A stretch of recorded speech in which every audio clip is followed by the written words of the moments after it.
Hello everybody, this is Terry Jeanette with the Tappingflamingo. Today's video is a challenge that I've been involved with for several years now called Fun Making Jewelry Challenge. It's hosted by Deb Hawk. I will leave links to everybody else that is participating down in the description box below.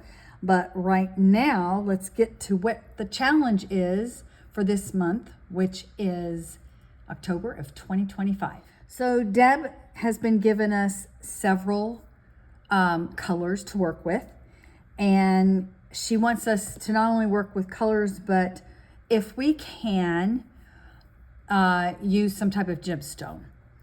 And then she gives us a theme, and the theme this month is fall. So the colors are tangerine. So we got tangerine here. Rust, which there's some rust looking beads in here. Dark brown, which I have a soup here, bead soup, and it's got dark brown and one of the other colors, which is teal. But I'm also I got teal here in case I don't have enough. And then black. Now, as you see, I don't have any gemstones, just using these glass e-beads this month. I know exactly what I'm going to make, and I have to have a bead soup. So I'm going to get my bead soup mixed up, and then I'm going to make my piece, and then I'm going to show you what I made. Aren't those pretty together? Very fall. Look how pretty this combination is. I'm making a necklace, just a very simple seed bead necklace. These are very popular right now, and they're great for stacking. I'm probably going to make this at about 17 inches. The clasp is going to be about an inch. Let's see.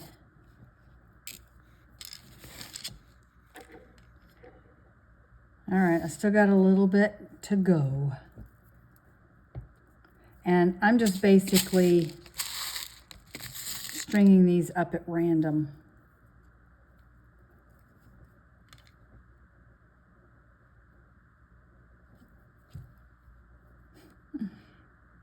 I do have a bead little, I don't know what you call it. It's a little cup, and you pour your seed beads in there, and you put the string down there, and they all feed up. I should probably, when I'm doing this, get that out. It's pretty cool. Do y'all know what I'm talking about?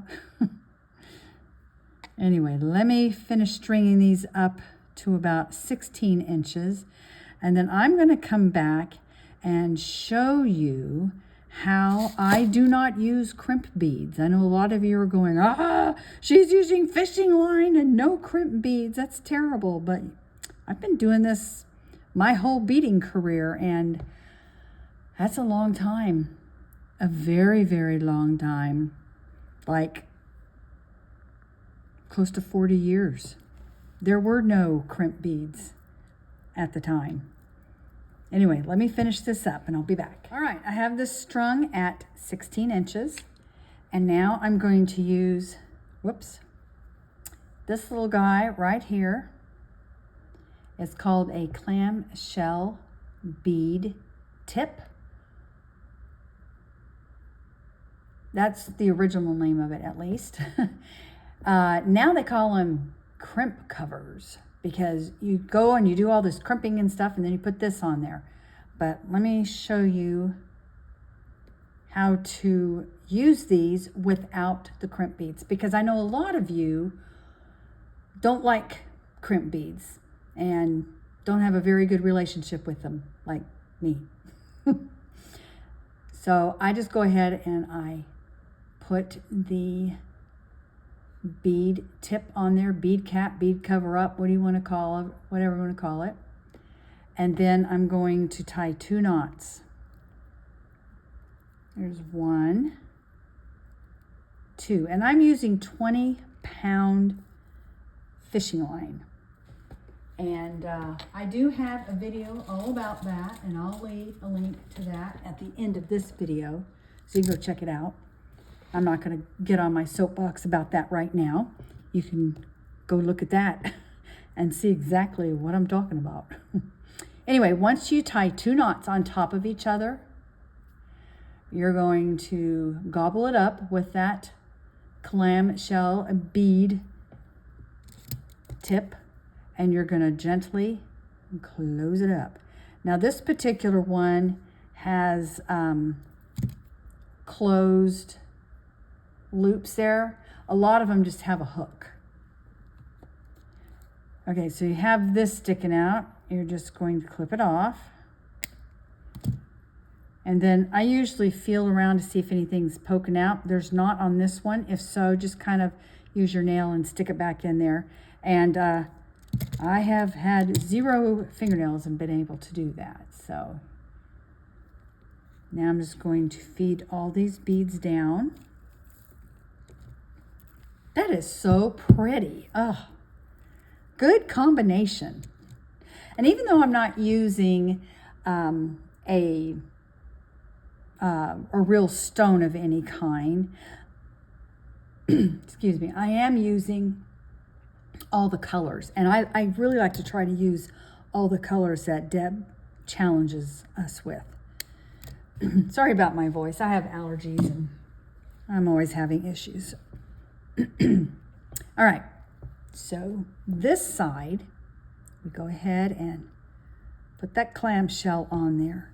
And I'm going to use just a pin, and I'm going to tie 2 knots, feeding them into that opening.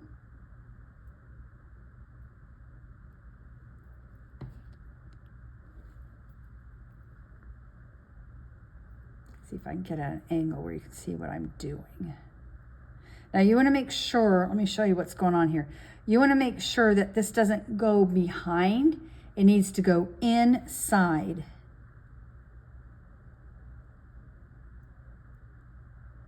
And I'm trying to show you what I'm doing, and that's making it more difficult than it really is. I'm just going to do it. There we go.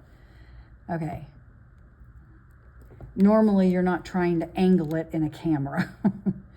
It's much easier than what it looked like then. Okay, so now you want to pull on it a little bit. You want to make sure that that knot is inside that opening, but you don't want to pull on it so tight that your beads kind of get tight and wonky, okay? You want them to be fluid. So now I'm going to tie another knot, do the same thing, feed it inside that opening.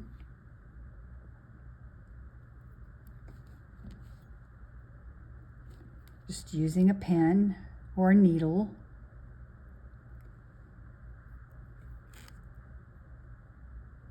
The second one you can do a little bit tighter.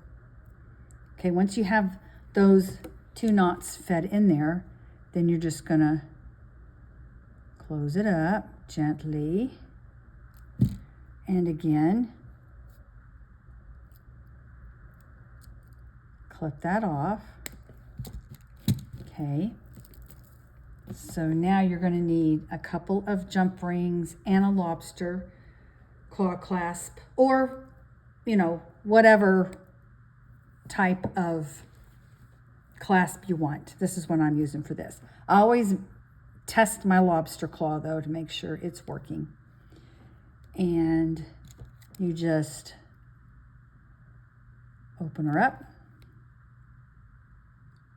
Feed that into the 2 holes there. Now notice I've got 2 different size jump rings. I'm using the bigger one for the lobster to be able to do that. And the smaller one is going to attach the lobster to the other side. We have lobsters and clams. How about that?